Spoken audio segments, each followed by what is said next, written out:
Hello, Mark. I'm Mitch. I'm number 22. Toni Mac. The laws that sex workers really want. And I'm from Junior. I want to talk about sex for money. I'm not like most of the people you will have heard speaking about prostitution before. I'm not a police officer or a social worker. I'm not an academic, a journalist, or a politician. And as you will probably have picked up from Mariam's blog, I'm not a nun either. Laughter. Most of those people would tell you that selling sex is degrading, that no one would ever choose to do it, that it's dangerous. Women get abused and killed. In fact, most of those people would say there should be a law against it. Maybe that sounds reasonable to you. It sounded reasonable to me until the closing month of 2009, when I was working two dead-end, minimum wage jobs. Every month, my wages would just replenish my overdraft. I was exhausted and my life was going nowhere. Like many others before me, I decided sex for money was a better option. Now, don't get me wrong, I would have loved to have won the lottery instead, but it wasn't going to happen any soon, and my rent needed paying, so I signed up for my first shift in a brothel. In the years that have passed, I have had a lot of time to think. I have reconsidered the ideas I once had about prostitution. I've given a lot of thought to consent and the nature of work under capitalism. I have thought about gender inequality and the sexual and reproductive labor of women. I've experienced exploitation and violence at work. I've thought about what's needed to protect other sex workers from these things. Maybe you have thought about them too. In this talk, I'll talk you through the four main legal approaches applied to sex work throughout the world and explain why they don't work, why prohibiting the sex industry actually exacerbates every harm that sex workers are vulnerable to it. And I'm going to tell you about what we as sex workers actually want. The first approach is for criminalization. Half the world, including Russia, South Africa, and most of the US, regulates sex work by criminalizing everyone involved. So that's seller, buying a third parties. Lawmakers in these countries apparently hope that the fear of getting arrested will deter people from selling sex. But if you are forced to choose between obeying the law and feeding yourself or your family, you are going to do the work anyway and take the risk. Criminalization is a trap. It's hard to get a conventional job when you have criminal record. Potential employers won't hire you, assuming you still need money. You'll stay in the more flexible informal economy. The law forces you to keep selling sex, which is the exact opposite of its intended effect. Being criminalized leaves you exposed to mistreatment by the state itself. In many places, you may be coerced to paying the bribe or even into having sex with a police officer to avoid arrest. Police and prison guards in Cambodia, for example, have been documented subjecting sex workers to what can only be described as torture. Threat at gunpoint, beating, electric shocks, rape, and denial of food. Another worrying thing, if you are selling sex in places like Kenya, South Africa, or New York, a police officer can arrest you if you are caught carrying condoms, because condoms can legally be used as evidence that you are selling sex. Obviously, this increases HIV risk. Imagine knowing if you are busted carrying condoms, it'll be used against you. It's a pretty strong incentive to leave them at home, right? Sex workers working in this place are forced to make a tough choice between risking arrest or having risky sex. What would you choose? You would pack condoms to go to work, How about if you are worried the police officer would rap you when you got you in the van? The second approach to regulating sex work in this country is partial criminalization, where buying and selling of sex are legal, but surrounding activities like brothel keeping or soliciting on the street are banned. Laws like this we have them in UK and in France, essentially saying to a sex worker, "Hey, we don't mind you selling sex, just make sure it's done behind closed door and alone." And brothel keeping, by the way, is defined as just two or more sex workers working together. Making that illegal means that many of us work alone, which obviously makes us vulnerable and to violent offenders. But we are also vulnerable if we choose to break the law by working together. A couple of years ago, a friend of mine was nervous after she was attacked at work, so I said that she could see her client from my place for a while. During that time, we had another guy turn nasty. I told the guy to leave or I'll call the police, and he looked at two of us and said, "You girls can call the cop. You are working together. This place is illegal." He was right. He eventually left without getting physically violent, but the knowledge that we are breaking the law empowered that man to threaten us. He felt confident he'd get away with it. The prohibition of street prostitution also causes more harm than it prevents.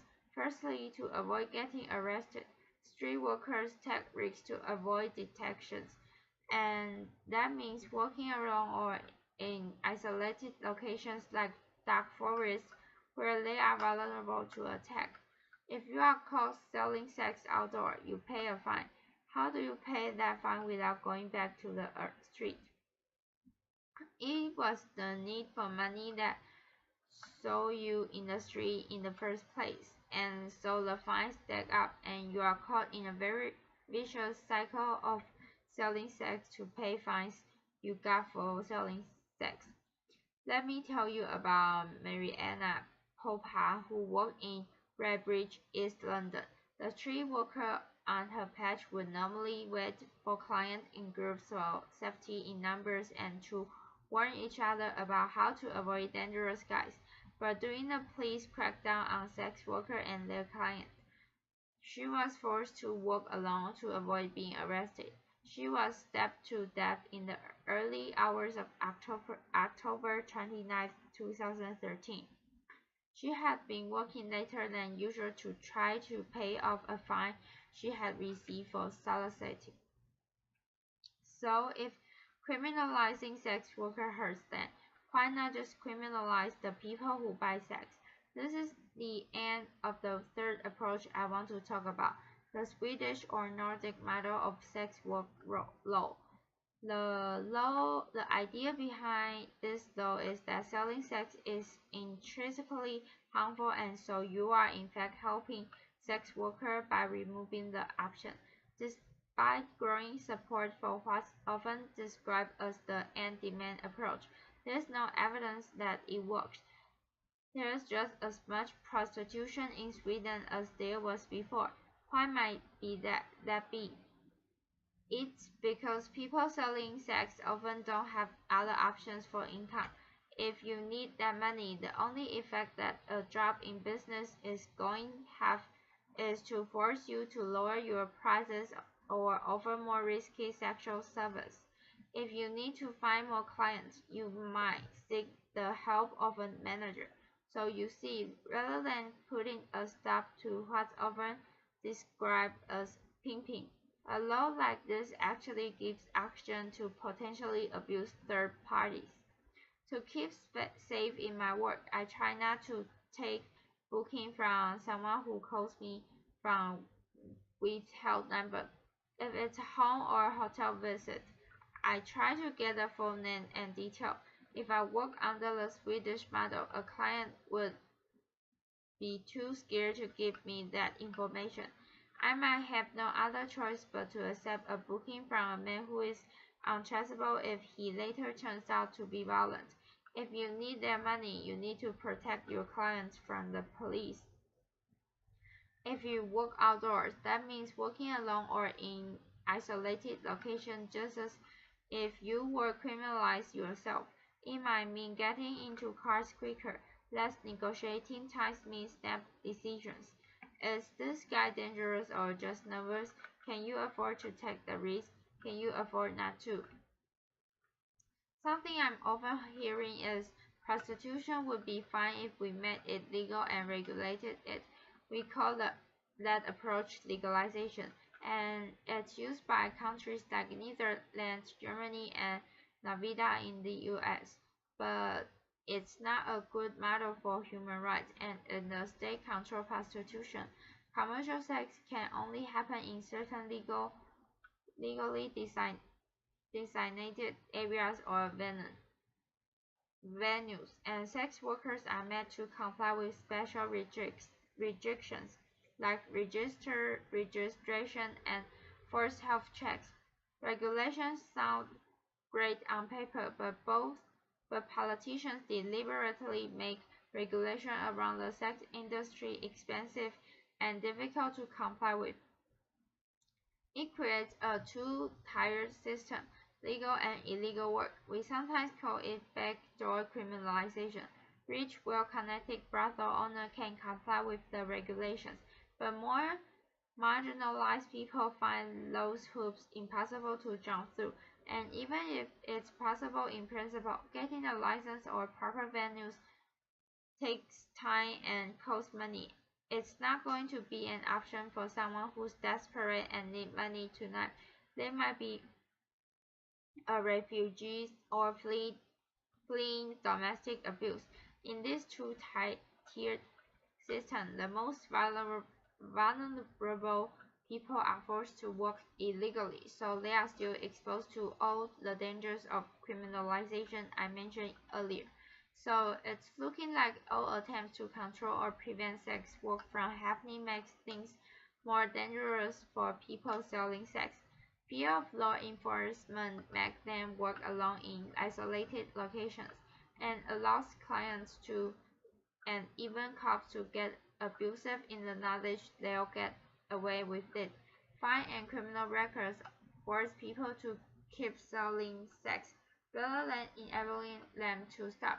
Crackdowns on buyers drive sellers to take dangerous risks and into the arms of potentially abusive managers.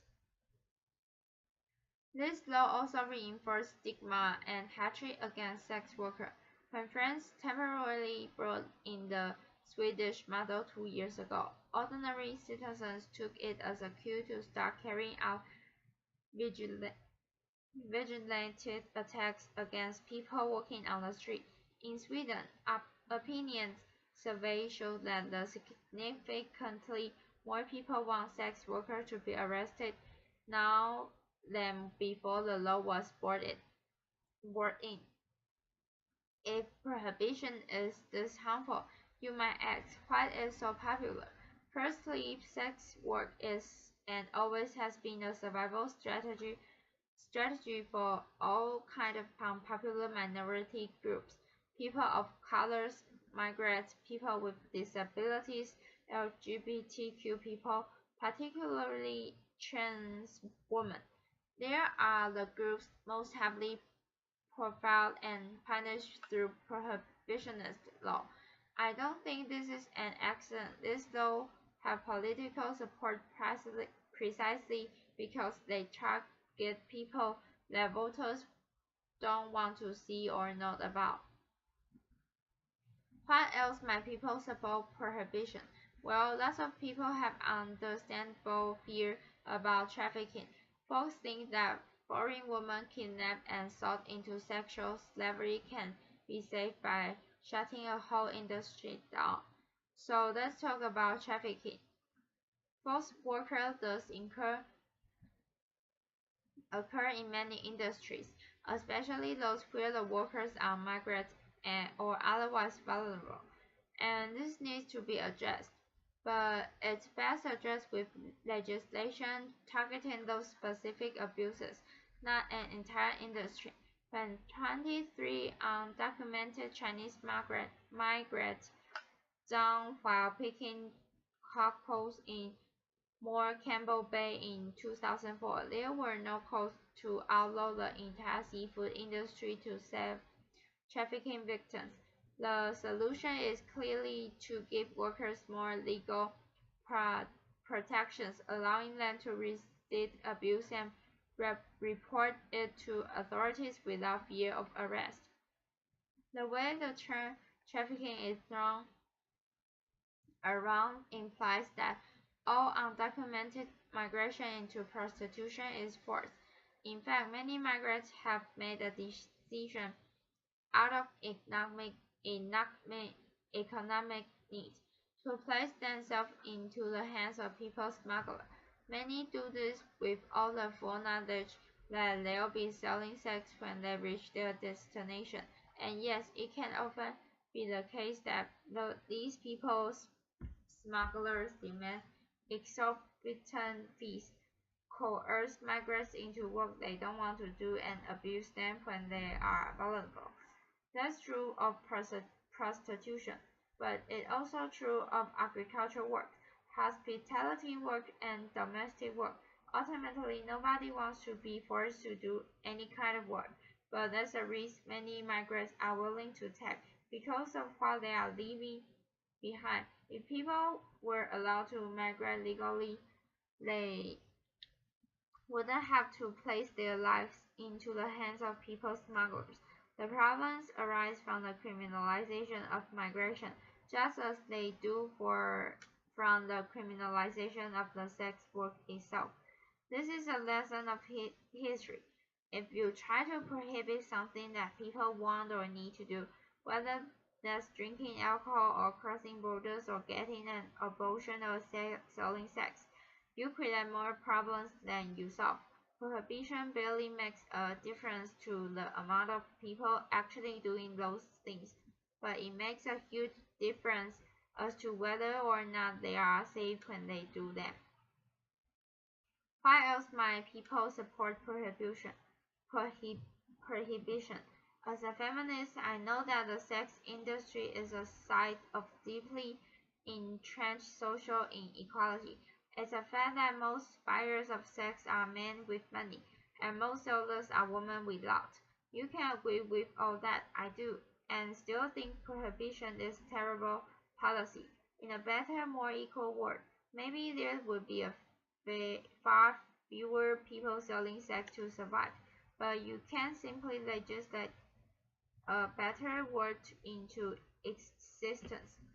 If someone needs to sell sex because they are poor or because they are homeless or because they are undocumented and they can't find legal work, taking away that option doesn't make them any less poor or house them or change their immigration status. People worry that selling sex is degrading. Ask yourself, is it more degrading than going hungry or seeing your children go hungry? There is no call to ban rich people from hiring nannies or getting manicures, even though most of the people doing that labor are poor migrant women. It is the fact of poor migrant women selling sex specifically that has some feminists uncomfortable, and I can understand why the sex industry provokes strong feelings. People have all kinds of complicated feelings when it comes to sex, but we can't make policies on the basis of mere feelings, especially not over the head of the people actually affected by those policies. If we get fixated on the abolition of sex workers, we end up worrying more about a particular manifestation of gender inequality rather than about underlying causes. People got really hung up on the question, well, would you want your daughter doing it? That's the wrong question. Instead, imagine she is doing it. How safe is she at work tonight? Why isn't she safer? So we have looked at the for for criminalization, partial criminalization, and the Swedish or Nordic model and legalization, and how they all cause harm. Something I never heard asked is, why do sex workers want? What do sex workers want? After all, we are the ones most affected by this law. New Zealand decriminalized sex work in 2003.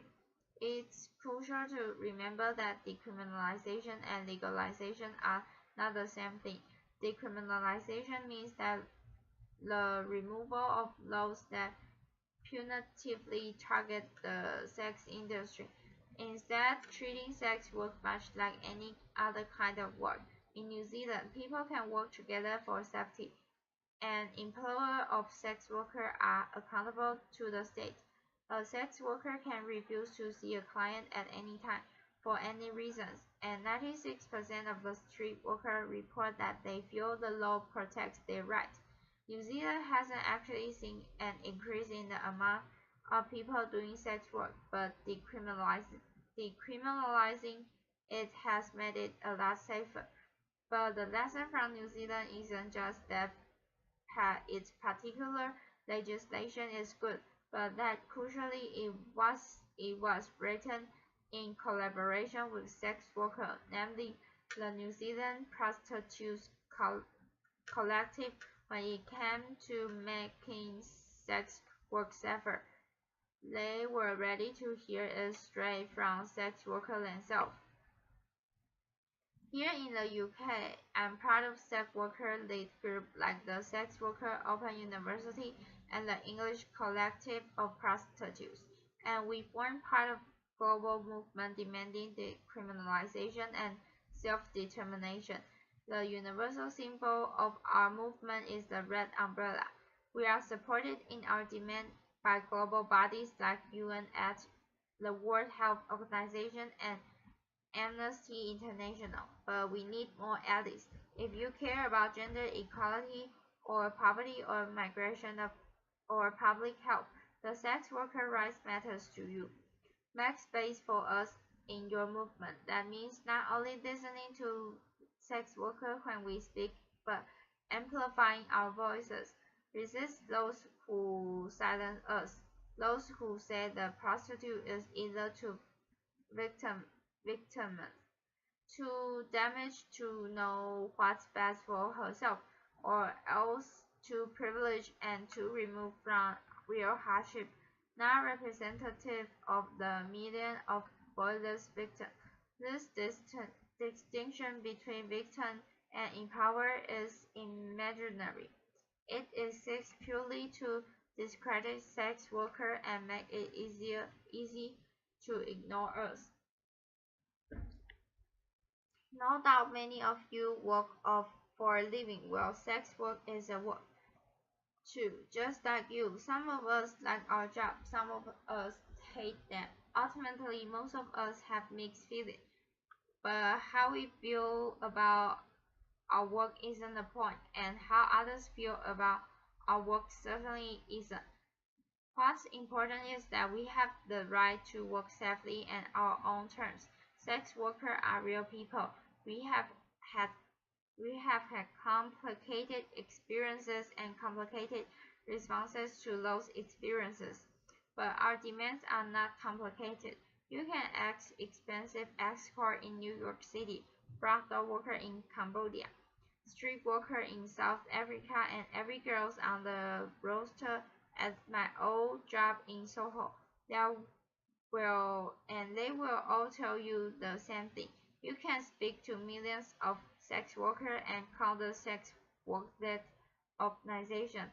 We want full decriminalization and labor rights as workers. I'm just one sex worker on the stage today, but I'm bringing a message from all over the world. Thank you. Applause. This is the end of my recording. Thank you, Mark. Bye bye.